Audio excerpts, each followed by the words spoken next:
మీ business ని develop చేసుకోవాలని అనుకుంటున్నారా? అయితే వెంటనే మీ పబ్లిక్ కోట్ న్యూస్ ద్వారా వీడియో యాడ్స్ ద్వారా మీ యాడ్స్ ని పబ్లిష్ చేసుకుని మీ పరపతిని పెంచుకోండి. సంప్రదించవలసిన ఫోన్ నంబర్ 7729969299. హాయ్, హలో, నమస్తే. నేను miss Shravanthi. Welcome to Public Quote News. ఇవాళ మనం మాట్లాడబోయే పర్సన్ ఎవరంటే చాలా స్పెషల్. తను మాట్లాడాలని, తన మాటలు వినాలని చాలామంది ఎదురు చూస్తూ ఉంటారు.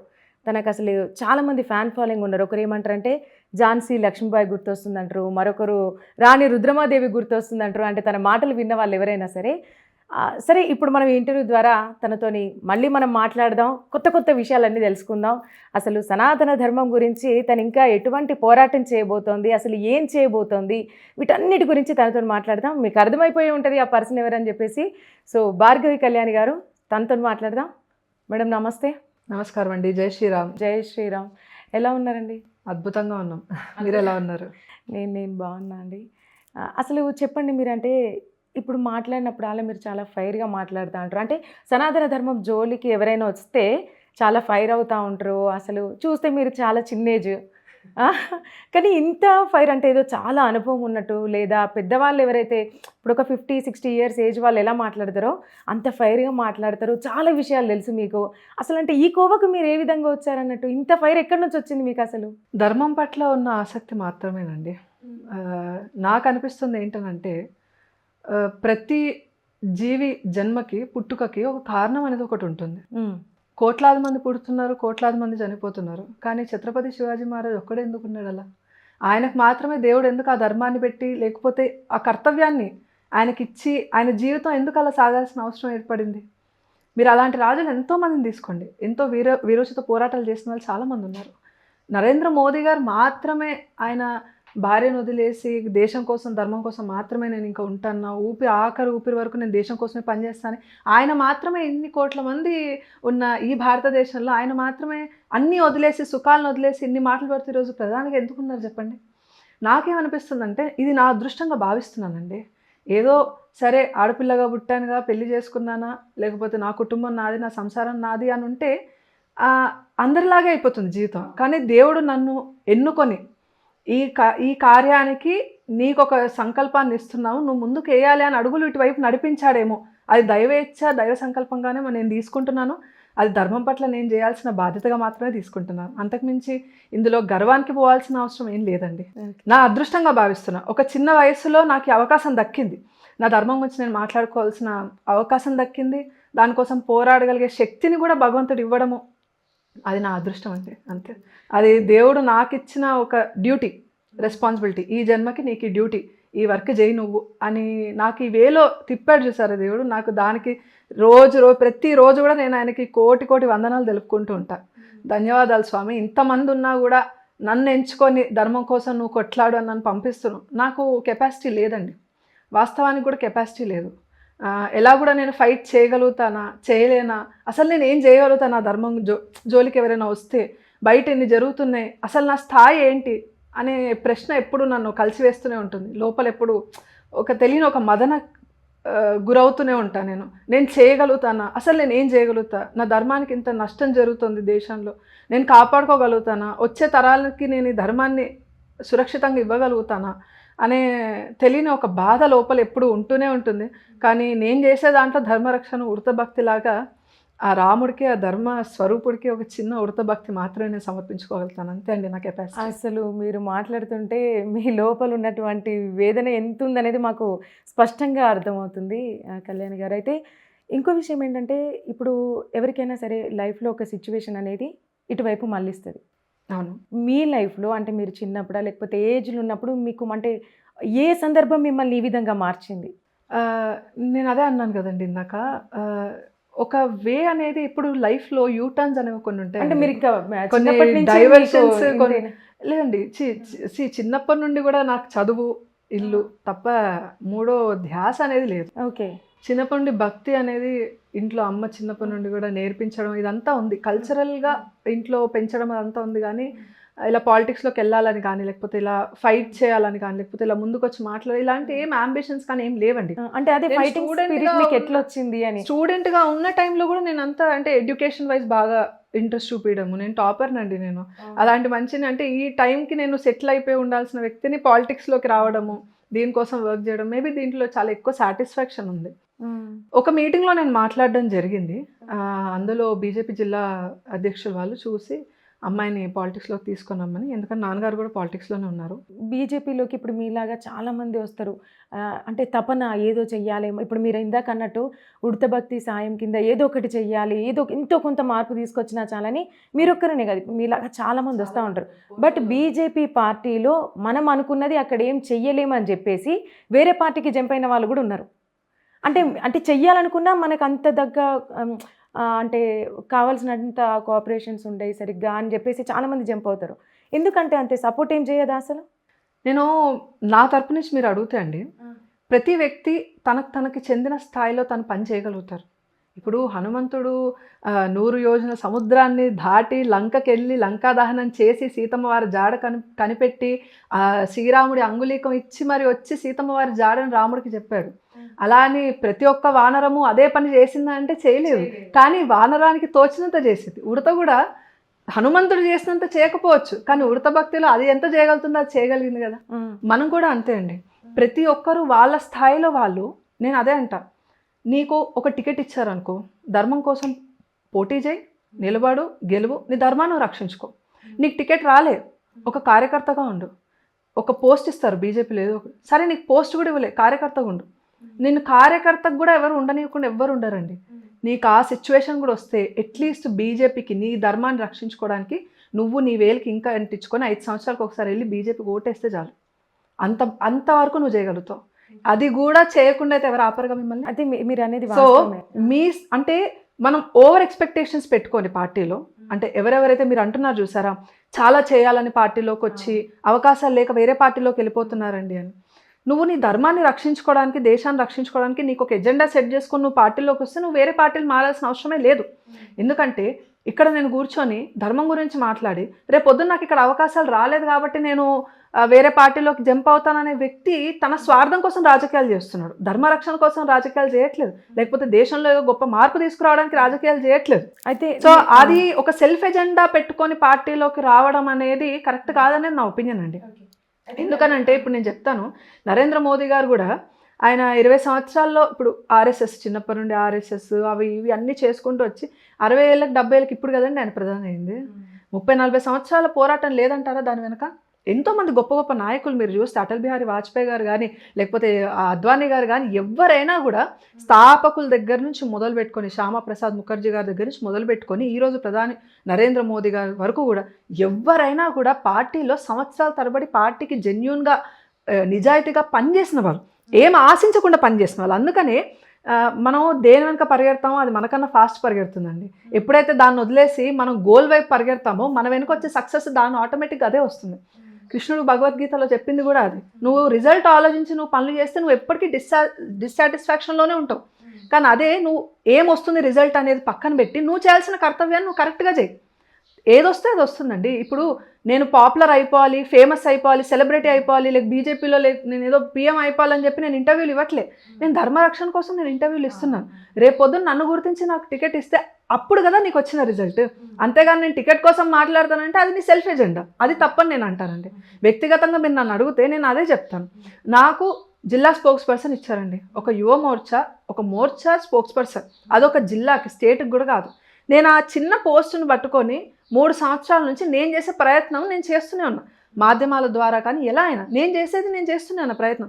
అలానే ఇప్పుడు నన్ను పార్టీ గుర్తించిందా గుర్తించలేదా, నేను ఇంత చేసిన తర్వాత నాకు ఆ పోస్ట్ రాలి ఈ పోస్ట్ రాలి అని చెప్పి నేను ఎక్కడ మొత్తుకోలేదే. పోస్ట్ ఇచ్చినా ఇవ్వకపోయినా ధర్మం కోసం దేశం కోసం నిలబడే పార్టీ భారతీయ జనతా పార్టీ మాత్రమే. దానికోసం పనిచేయడానికి నాకు ఎలాంటి అభ్యంతరం లేదండి. వాళ్ళు పోస్ట్ ఇస్తే పోస్ట్ తీసుకొని పనిచేస్తాం, పోస్ట్ లేకపోయినా కార్యకర్తగా పనిచేస్తాం. కార్యకర్తగా కూడా ఉంచకపోతే నాతో పాటు నా కుటుంబ సభ్యుల్ని, నాకు తెలిసిన ఇంకో 10 మందికి తీసుకొని వెళ్ళి బీజేపీకి ఓటేసుకొని తీసుకొని వస్తాం. అయితే కళ్యాణ్ గారు, ఇప్పుడు నేను ఏమంటున్నా అంటే, ఇప్పుడు మీరు ఒక సామాన్య కార్యకర్త. ఇప్పుడు ఫర్ ఎగ్జాంపుల్ ఇప్పుడు మన హైదరాబాద్లోనే ఎక్కడ చూసుకున్నా సరే పురాతన కాలం ఉన్నటువంటి ఆలయాలు మూతబడిపోయి ఉన్నాయి.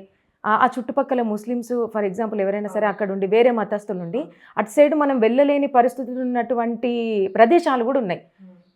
ఇప్పుడు మీరు సామాన్య ఒక కార్యకర్త, మీరు అక్కడికి వెళ్ళి అటువంటి వాటిని బాగు చేయడం కానీ ఇవన్నీ కొంచెం ఇంపాసిబుల్ చెప్పాలంటే. అదే మీరు ఒక పదవిలు ఉంటే అట్లాంటి ఆలయాలని కనీసం మీరు ఒక 3-4 అన్న తీసుకురాగలుగుతారు. అవును దాంతో ఒక ప్లస్సే కదా సనాతన ధర్మానికి, మనం ఇంకెక్కువ చేసినట్టు అవుతుంది. అవును సో ఏమైనా చెయ్యాలంటే కొంచెం బలం కూడా కావాలి కదా. నేను అదంటున్నా, ఆ బలం బీజేపీ పార్టీ ఇయ్యనప్పుడు, ఇప్పుడు అదే కాంగ్రెస్ లేకపోతే ఇంకేదన్నా ఇచ్చినప్పుడు నీకు కావాల్సినంత బలం ఇస్తాం, నువ్వేం చేయాలంటే నీకు నేను ఫుల్ బలం ఇస్తాం అన్నప్పుడు వీళ్ళు ఖచ్చితంగా వెళ్ళే ఛాన్స్ ఉంటుంది కదా. మరి అదేమంటారు మీరు? ఇప్పుడు నేను ఒక విషయం చెప్తానండి. ఇప్పుడు మీరు ఒక కుర్చీలో కూర్చొని ఉన్నారు. ఓకే, కుర్చీ ఖాళీగా ఉన్నప్పుడు మీరు కూర్చోడానికి అవకాశం ఉంది. మీరు కుర్చీలో కూర్చున్న తర్వాత ఇంకా 10 మంది కుర్చీ కోసం కొట్లాడినా ఏమైనా అర్థం ఉందంటారా? అంటే మీకేమైనా అనిపిస్తుందా? ఇప్పుడు కాన్స్టిట్యూషన్ ప్రకారంగా చూసుకుంటే మన దేశానికి ప్రెసిడెంట్ ఒక్కళ్ళే. దానికి 1000 మంది పోటీ పడినాయండి, లేకపోతే దేశంలో ఉన్న అందరూ పోటీ పడినాయండి, ప్రెసిడెంట్ ఒక్కళ్ళే. ప్రైమ్ మినిస్టర్ ఒక్కళ్ళే అవుతారు, లేకపోతే ఎడ్యుకేషన్ మినిస్టర్ ఒక్కళ్ళే అవుతారు, ఒక స్టేట్కి ముఖ్యమంత్రి కూడా ఒక్కళ్ళే అవుతారు. కాంగ్రెస్ పార్టీ అయినా ఇప్పుడు ఫర్ ఎగ్జాంపుల్ చెప్తున్నా అండి, నాకు ఇక్కడ టికెట్ ఇవ్వలేదు అని లేకపోతే నాకు ఇక్కడ ఒక పోస్ట్ లేదు, లేకపోతే ఎమ్మెల్యే అవ్వలేదు, ఎంపీ అవ్వలేదు, లేకపోతే సీఎం అవ్వలేదు, నేను వేరే పార్టీకి జంప్ అవుతాను అనుకుంటున్నాను అనుకోండి, అక్కడ కూడా సీఎం అయ్యే అవకాశం ఒకరికే ఉంటుంది కదా. మిగతా వాళ్ళు ఏం కావాలి అప్పుడు? సో మనం పోస్టుల కోసం పోరాడుతూ కూర్చుంటే అది దట్ ఈస్ అ న్యూసెన్స్ అండి.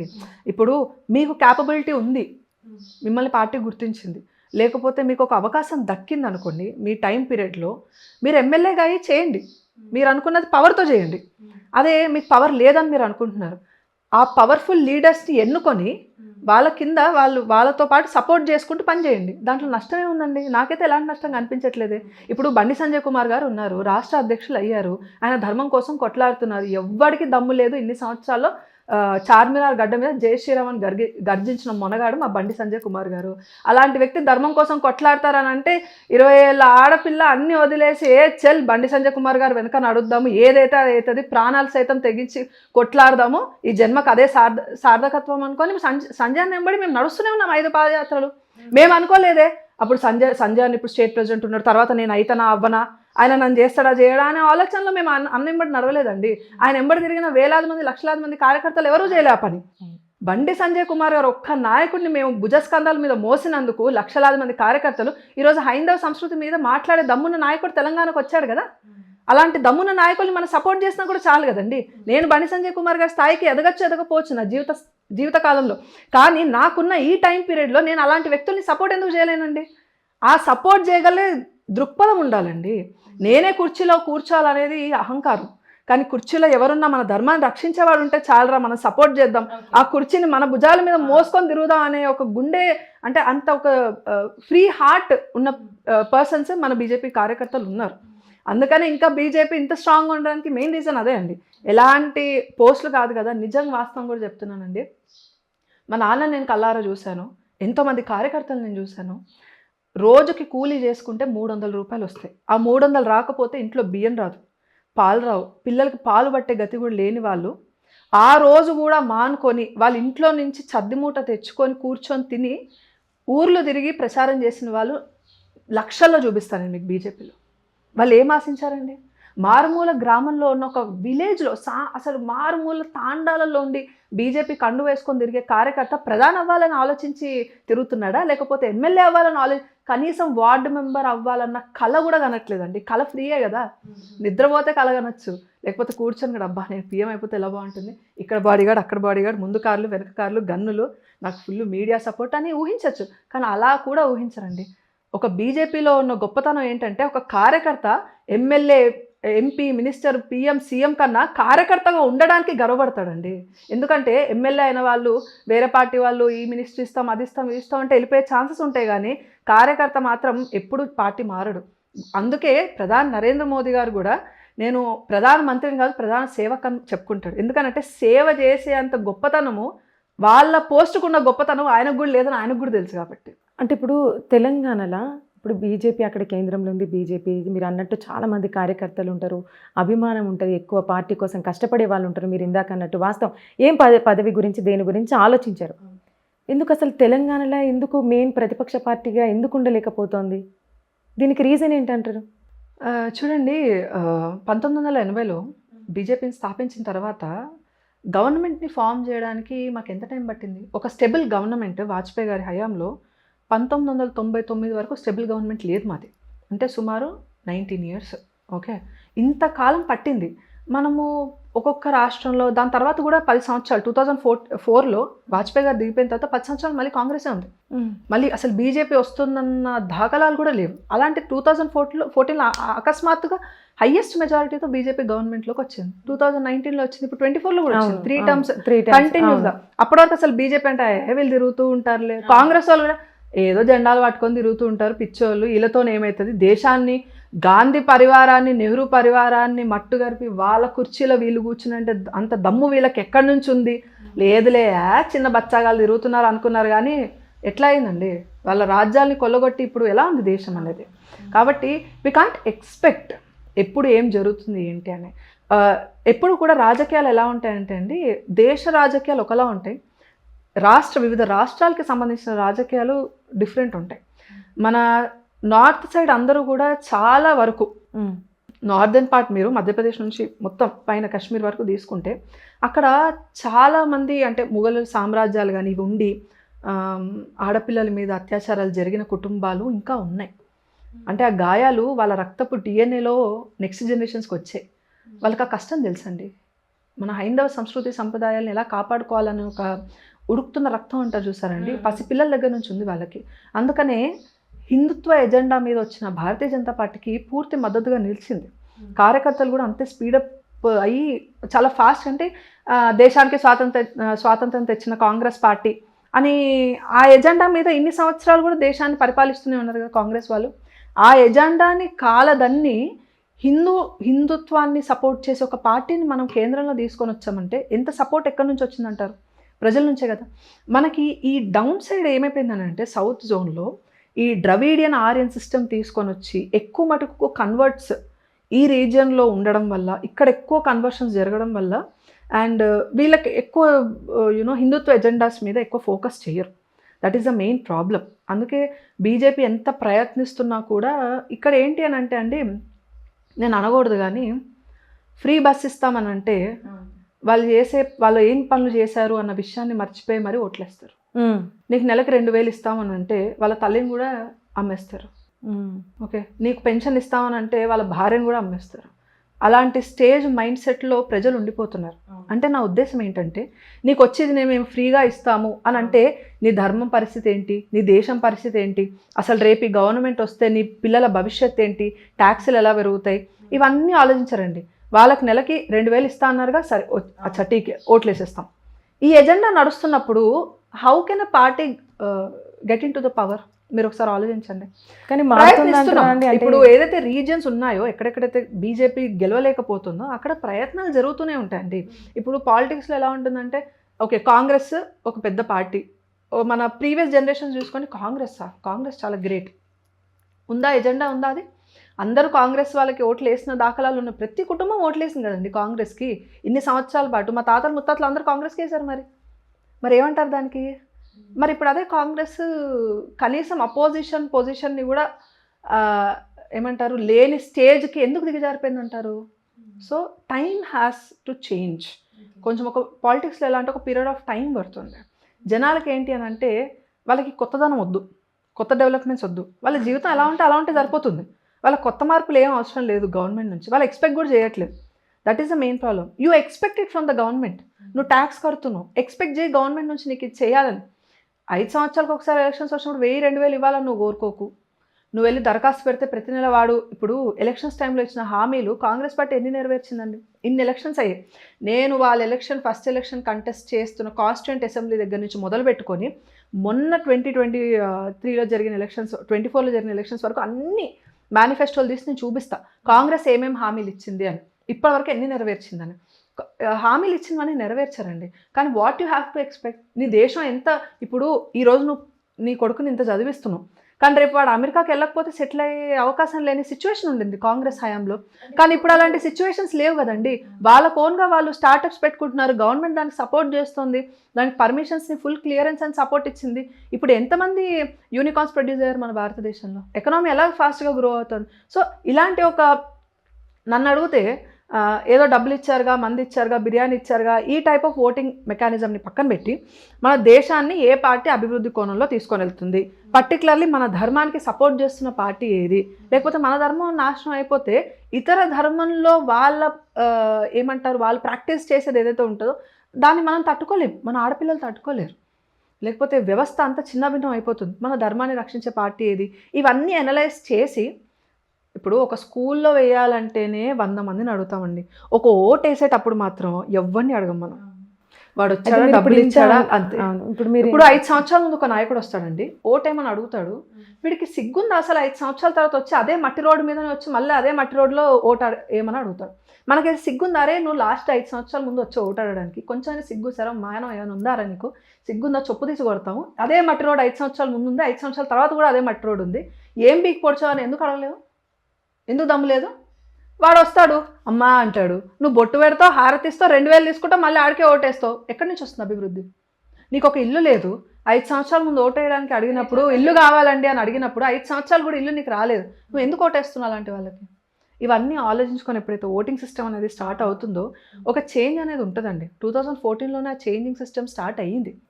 ఈవెన్ దో కాంగ్రెస్ వాళ్ళకి ఐడియా ఉంది ఏంటి అని అంటే ఈసారి కాంగ్రెస్ రావడం చాలా కష్టము, దేశంలో అధికారంలో రావడం చాలా చాలా కష్టం. 2014లో వాళ్ళు పార్లమెంట్ ఎలక్షన్స్ అప్పుడు ఎప్పుడైతే డిసైడ్ అయిపోయారో వాళ్ళు డిపెండ్ అయిన ఒకటే ఒక కమ్యూనిటీ మైనారిటీ. వాళ్ళని మైనారిటీ అనడం కూడా తప్పే, ఎందుకంటే ఆల్మోస్ట్ 200 పైగా డిస్ట్రిక్ట్స్లో ఇప్పుడు వాళ్ళు మెజారిటీలో ఉన్నారు ముస్లిమ్స్. వాళ్ళ ఓటు బ్యాంక్ పరిపూర్ణంగా ఒక్క ఓటు కూడా వేరే పార్టీకి వెళ్ళకుండా వాళ్ళ మీద పడాలని చెప్పేసి, వాళ్ళ పార్టీకి వేయాలని చెప్పేసి 200+ కోట్లలో అప్పట్లో కోట్లలో పలికే ఆస్తులన్నింటినీ వక్ఫ్ బోర్డు మీద ఇట్లా రాసి వదిలేశారు.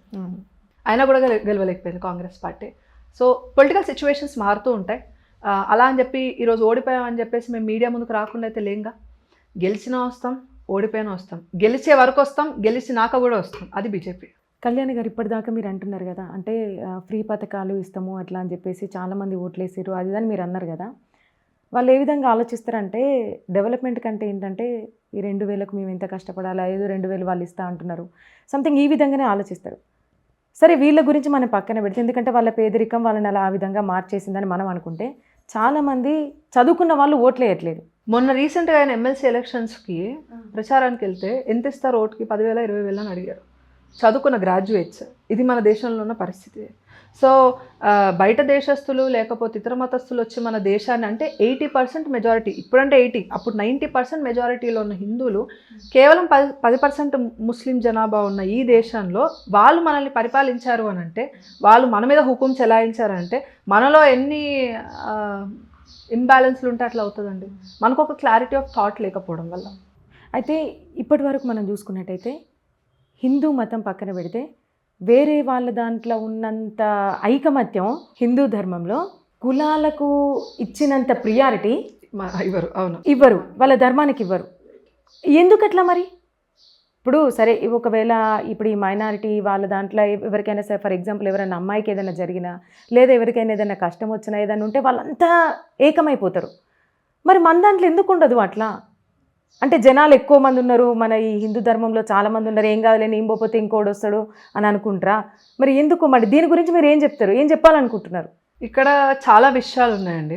అంటే రాజకీయ కోణంగా వచ్చిన ఫిలాసఫీలు, మన ధార్మికంగా వచ్చిన కొన్ని థియరీస్, ఇవన్నిటినీ చూసుకుంటే ఫస్ట్ సనాతన ధర్మంలో ఏముంది చూద్దామండి. కుల వ్యవస్థ లేదు, డైరెక్ట్ కుల వ్యవస్థ లేదు. OC, BC, ST, BCA, BCB, BCD, ST, SC లేవు, దయచేసి లేవు. అవి కాన్స్టిట్యూషన్ పరంగా వచ్చినవి మాత్రమే. దాన్ని మన ధర్మానికి రుద్ది వీళ్ళలోకి కుల వ్యవస్థ ఉంది, ఎస్సీ ఎస్టీలు అంటే తక్కువ వాళ్ళు, ఓసీలు అంటే ఎక్కువ వాళ్ళు, బీసీలు అటు ఇటు కాకుండా వాళ్ళని ఆడిస్తున్నారనే ఒక థియరీ స్టార్ట్ అయింది. కాన్స్టిట్యూషన్ లేకముందు ఎస్సీ ఎస్టీ ఓసీ బీసీ ఎక్కడి నుంచి వచ్చాయి? అప్పుడు వ్యవస్థ ఎలా ఉంటుంది మనది? భగవద్గీతలో స్పష్టంగా చెప్పాడండి గీతాచార్యుడు, స్పష్టంగా చెప్పాడు, నీ గుణానికి నువ్వు చేసే కర్మకి సంబంధించింది మాత్రమే, అంటే బేస్డ్ ఆన్ యువర్ ప్రొఫెషన్. సింపుల్గా చెప్పాలంటే you are classified, not divided. మీరు విభజించబడ్డారు, విడదీయబడలేదు. ఓకే ఓకే, విభజన చేస్తాం.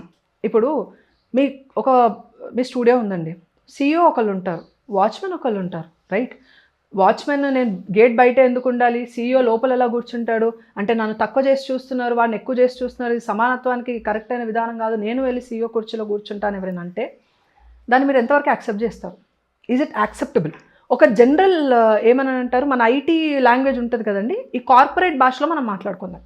లెవెల్స్ ఉంటాయి కదా, డెసిగ్నేషన్ అంటామా, రైట్? ఈ డెసిగ్నేషన్ అనే వర్డ్ తప్ప రైటా మీరు చెప్పండి.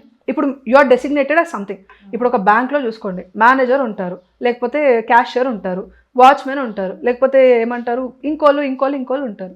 They are many designations. Corporate కంపెనీస్లో చాలా డెసిగ్నేషన్స్ ఉంటాయి. సో మన ధర్మంలో కూడా we are designated based on our work. మనం ఏం పని చేస్తున్నాం అన్న దాన్ని బట్టి మనం డెసిగ్నేట్ అయి ఉన్నామండి. చాలామంది, నేను ఒకటే విషయం చెప్తున్నాను, మరి ఈ కుల థియరీస్, వీళ్ళు ఎక్కువ వీళ్ళు తక్కువ అనే థియరీస్ ఎక్కడి నుంచి వచ్చాయి? చాలామంది అంటారండి శూద్రులు అనగానే వాళ్ళు తక్కువ వాళ్ళు, లేకపోతే బ్రాహ్మలు, క్షత్రియులు, వైశ్యులు వీళ్ళు ఎక్కువ వాళ్ళు. ఎక్కడా రాయలేదండి. 4 వేదాలు మీరు తీయండి, జస్ట్ సెకండ్, 4 వేదాలు తీయండి, అష్టాదశ పురాణాలు తీసి చూడండి, మహాభారతం, ఎక్కడ కూడా ఈ పాయింట్ మీకు కనిపించదు. ఒక బ్రాహ్మడు పూజ చేసుకోవాలి అని అంటే ఆలయంలో విగ్రహం ఉండాలా? విగ్రహం చెక్కేవాడు ఎవడండి? ఎవరు? ఇప్పుడు క్షత్రియుడు దేశ రక్షణ చేయాలంటే ఖడ్గం అవసరం ఉంటుంది. ఓకే, ఆ ఖడ్గాన్ని చెక్కేవాడు ఎవరండి? తయారు చేసేవాడు ఎవరు? ఇప్పుడు ఒక వైశ్యుడు బిజినెస్ చేయాలంటే దాన్ని పండించేవాడు కానీ, దాని ఒక వస్తువుని తయారు చేసేవాడు కానీ ఒకళ్ళు ఉండాలిగా, దాన్ని చేసేవాళ్ళు ఎవరు? మన ధర్మంలో చెప్పింది ఏంటో తెలుసా అండి, అన్ని వర్ణాలలో ద బేస్ ఆఫ్ ఎవ్రీ వర్ణం అంటే నువ్వు ఒక బ్రాహ్మడుగా ఉండాలన్నా కూడా నీకు ఒక వర్ణ సహాయం అవసరం, నీకు క్షత్రియుడిగా ఉండాలన్నా కూడా నువ్వు ఇండిపెండెంట్ కాదు, నీకు ఒక వర్ణ సహాయం అవసరం, ఒక వైశ్యుడిగా ఉండాలన్నా ఒక వర్ణ సహాయం అవసరం. ఈ 3 వర్ణాలకి సహాయం చేసే ఒక బేస్మెంట్ శూద్రుడు. వీళ్ళు లేకపోతే ఈ 3 వర్ణాలు వేస్ట్. అది సాక్షాత్తు కృష్ణుడే చెప్పాడు. ఇప్పుడు చెప్పండి, ఎవరు తక్కువ ఎవరు ఎక్కువ ఇందులో? ఇట్స్ నాట్ దేర్ అండి. సో ఈ వ్యవస్థనంతా తీసుకొని వచ్చి, కాస్ట్ సిస్టమ్ తీసుకొని వచ్చి దీన్ని అంతా ఏం చేశారంటే, బ్రిటిషర్లు అంతం చేయలేకపోయారు భారతదేశాన్ని, దాని కల్చర్ని అంతం చేయలేకపోయారు, క్రిస్టియానిటీని ఎక్కువ స్ప్రెడ్ చేయలేకపోయారు. వీళ్ళు వెళ్ళాల్సిన అవసరం ఏర్పడినా కూడా హిందువులలో ఐక్యమత్యం లేకుండా విడదీయడానికి మనకు ఏమేమి ఆప్షన్స్ ఉన్నాయి అని చెక్ చేస్తే మొట్టమొదటిగా వచ్చింది కాస్ట్ సిస్టమ్. వీళ్ళకున్న వర్ణ సిస్టమ్ని కాస్ట్ సిస్టమ్గా తీసుకొని రావడం, బ్రాహ్మల్ని తప్పుగా చూపించడం, ఇదొక థియరీని తీసుకొని వచ్చారు, ఒక ఎజెండాని సెట్ చేశారు. Okay, third Aryan and Dravidian system, North Indians versus South Indians ఫిలాసఫీని తీసుకొని వచ్చారు. అది ప్రీవియస్ టు దట్ మీరు చూస్తే ఆ థియరీస్ ఎక్కడా లేవు. ఇప్పుడు చెప్పండి నాకు, ఎందుకు కొట్టుకొని చేస్తున్నారు ఒకరికొకళ్ళు? కళ్యాణి గారు, ఇప్పుడు మీరు ఏమన్నారంటే భగవద్గీత, మహాభారతం ఇవన్నారు కదా, సింపుల్ అంటే నాకు వచ్చిన డౌట్, అక్కడ ఏం లేవు కదా, వీటిలో ఏం రాయలేదు కదా అంటున్నారు. ఇప్పుడు మహాభారతంలో కర్ణుడు ఆయన యుద్ధ విద్యలన్నీ నేర్చుకోవాలనుకుంటాడు, ఆల్మోస్ట్ అంత అంటే వీరుడు, కానీ నేర్చుకోవాలంటే ఎవరు తనకు నేర్పించరు. నువ్వు వడ్రంగి కులస్తుడివి, నువ్వు అది నేర్చుకోవాలంటే నువ్వు బ్రాహ్మణుడని అయి ఉండాలి, లేదా క్షత్రియుడు అని అయి ఉండాలి, నీకు నేర్పించము అని ఎవరు తనకి నేర్పించరు. లాస్ట్కి పరశురాముడి దగ్గరికి వెళ్తాడు. నాకు అర్థం కాలే, ఇప్పుడు మీరు ఉన్నదంటున్నారు లేదంటున్నారు, మరి కర్ణుడికి ఎందుకు అట్లా జరిగింది? అక్కడి నుంచే ఉన్నాయి కదా ఈ కుల భేదాలు అనేది, అక్కడి నుంచే ఉంది కదా, అంటే దేవుళ్ళు కూడా చూసుకున్నారు కదా ఇవన్నీ. అసలు నాకు ఇది ఒకటి అర్థమవుతలేదు, నాకు కొంచెం క్లారిటీగా చెప్తారా? ఇప్పుడు నేను డాక్టర్ అవ్వాలనుకుంటున్నాను అండి. ఓకే, నేను డాక్టర్ అవ్వాలనుకొని నేను ఇంటర్మీడియట్లో ఎంపీసీ తీసుకున్నాను. నేను డాక్టర్ అవ్వచ్చా? స్కోప్ ఉందా? లేదు. నేను ఎంపీసీ తర్వాత ఇంజనీరింగ్ చేశాను, but I want to become a doctor. అవ్వచ్చా డాక్టర్? లేదు. సరే, దాని తర్వాత ఎంటెక్ చేశా, నాకు అయినా డాక్టర్ అవ్వాలని ఉంది, అవ్వచ్చా డాక్టర్? లేదు. మళ్ళీ ఎందుకండి? ఎందుకు ఈ వివక్ష? ఎందుకు? అందరం స్టూడెంట్సే కదా, అందరం ఫీజులు కడుతున్నాం కదా, చదవాలంటే చదువుకోవచ్చు, బట్ మళ్ళీ నువ్వు ఇంటర్కి రావాలి. నేను అదంటున్నా. రైట్, ఇది కూడా అంతే అండి. మీరు చదవాలంటే నాకు అన్నారు ఒక మాట, చదవాలంటే చదువుకోవచ్చు, కానీ మీరు ఆ స్థాయికి రావాలి. ఓకే, ఇక్కడ ఈ వ్యవస్థ ఎలా ఉంటుందంటే అండి, ఒక ఆర్మీ పర్సన్ ఉన్నారు, జస్ట్ చెప్తున్నా, బార్డర్లో పనిచేసే సైనికుడు పరిస్థితి ఎలా ఉంటుందో తెలుసా అండి? ఆ టెంపరేచర్ని ఎట్లా తట్టుకోవాలి, మీకు ఇచ్చే ఫుడ్ లిమిట్ ఎలా ఉంటుంది, వాళ్ళకి చాలా ఎంటర్టైన్మెంట్కి చాలా దూరంగా ఉంచుతారు, ఫ్యామిలీకి చాలా దూరంగా ఉంచుతారు. ఒక వ్యక్తిని వారం పాటు వాళ్ళ కుటుంబానికి దూరంగా ఉంచి లిమిటెడ్ ఫుడ్ ఇచ్చి టెంపరేచర్లో నిద్ర వస్తున్నా పడుకోకుండా కళ్ళకి ఇట్లా ఏమంటారు ఒత్తులు వేసుకొని మరీ ఎవరెవరు వస్తున్నారని గన్ను పెట్టుకొని మనల్ని చంపేస్తాడో తెలీదు, మనం వాళ్ళని చంపాలో తెలియని సిచ్యువేషన్లో ఉంటారు వాళ్ళు. నేను ఒక ఆర్మీ ఆఫీసర్ని అవ్వాలని అనుకుంటే ఫస్ట్ ఆఫ్ ఆల్ నా మైండ్ కరెక్ట్గా ఉండాలా లేదా? మీరు ఒక విషయం చెప్పండి. నేను కర్ణుడి గురించి కానీ మహాభారతం జోలికి వెళ్ళట్లేదు. మీరు దాని సారాంశం తీసి నన్ను అడిగిన ప్రశ్నకు మాత్రం నేను సమాధానం చెప్తున్నాను. ఏ వర్ణం వాళ్ళైనా కూడా వర్ణాశ్రమాల్ని మార్చుకునే ధర్మం మన దాంట్లో ఉన్నది. ఓకే. ఒక క్షత్రియుడు బ్రాహ్మడులాగా మారచ్చు, ఒక వైశ్యుడు బ్రాహ్మడులా మారచ్చు, ఒక బ్రాహ్మడు క్షత్రియుడిగా మారచ్చు. ఎగ్జాంపుల్ పరశురాముడే, మీరు ఇచ్చిన ఎగ్జాంపులే పరశురాముడు. మరి అలా అయితే హింస అండి, చీమని చంపడం కూడా పాపం అని బ్రాహ్మణుడికి ధర్మాన్ని పెట్టారు. కానీ పరశురాముడు ఆయనకు వచ్చిన కోపానికి గొండగడ్డలు తీసుకొని నరకడం మొదలు పెడితే ఎదురొచ్చింది చెట్టా లేకపోతే మనిషి తేడా లేకుండా నరుక్కుంటూ పోయాడు. మరి ఆ ధర్మానికి ఆయన భంగం కలిగించినట్టే కదా పరశురాముడు. కానీ ఆయన ఆ టైంలో క్షత్రియ ధర్మంలో పాటిస్తున్నాడు, ఆయన ఆ ధర్మంలో ఉన్నాడు ఆయన. మీరు ధర్మాశ్రమాల్ని మార్చుకోవచ్చు. ఎలా అయితే మనం కూడా ఏదైనా కోర్స్ చేస్తున్నప్పుడు, నేను కూడా మళ్ళీ మీరు అన్నట్టు ఇంటర్మీడియట్కి వచ్చి మళ్ళీ బైపీసీ తీసుకొని చదివితే నేను డాక్టర్ అవుతా, రైట్? నేను ఆర్మీ ఆఫీసర్ అవ్వాలంటే ఆ టెంపరేచర్కి నా బాడీ సెట్ అవ్వాలి. నా బాడీ హెల్త్ కండిషన్ అట్లా లేదనుకోండి, ఒకరోజు పోతే ఒక రోజులో చచ్చిపోతాను నేను. ఓకే, ఇప్పుడు నువ్వు క్షత్రియుడు అంటే ఎవరు అంటే యుద్ధ రంగంలో వెళ్ళి చుట్టుముట్టు 100 మంది ఉన్నా కూడా తన ప్రాణాలని కాపాడుకుంటూ, ఇప్పుడు యుద్ధం జరుగుతూ ఉంటుందండి, మన వాళ్ళో అవతల వాళ్ళో తెలుసుకోవాలా లేదా? నువ్వు నరకడం మొదలుపెట్టావు, మన వాళ్ళు అవతల వాళ్ళు తెలుసుకోకుండా నరికేస్తే మన సైన్యం చచ్చిపోతుంది కదా ఇటు. అంటే నీకు ఎంత కాన్షియస్నెస్, అంటే ఎంత స్టెబిలిటీతో, ఎంత ఫోకస్తో నువ్వు యుద్ధం చేయాలి, అవునా కాదా?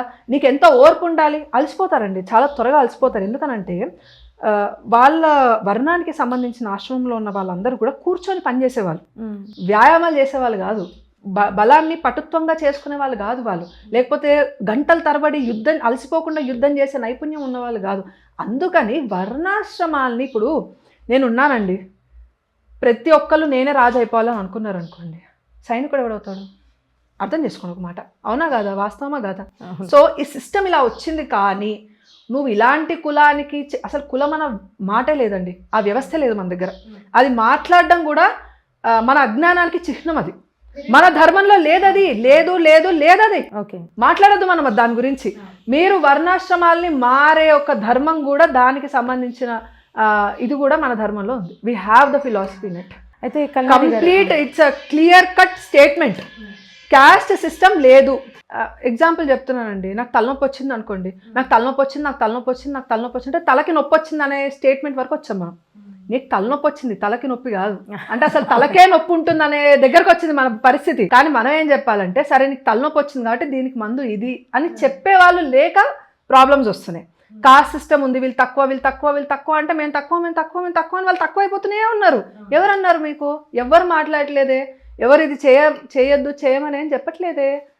సో అట్లీస్ట్ ఈ ఎజెండాకి మనం ఒక యాంటీ ఎజెండాని మనం చేయకపోతే, ఉన్న వాస్తవాలు చెప్పకపోతే, ఫ్యూచర్ జనరేషన్స్ కూడా అదే అనుకుంటారు, ఎస్సీలో పుట్టిన వాళ్ళందరూ మేము తక్కువ వాళ్ళం, వాళ్ళు ఎక్కువ వాళ్ళు. ఇది ఏమైపోతుందండి అంటే అండి, పార్టీషన్స్ కోసమే తప్ప దేనికి పనికిరాదు. ధర్మ రక్షణ చేయడానికి ఛత్రపతి శివాజీ మహారాజు ఖడ్గం పట్టుకొని గుర్రం ఎక్కి వెళ్తే, ఆయన వెనుక కులం మతం సంబంధం లేకుండా ధర్మం కోసం కొట్లాడిన వాళ్ళు లక్షల మంది ఉన్నారు సైనికులు.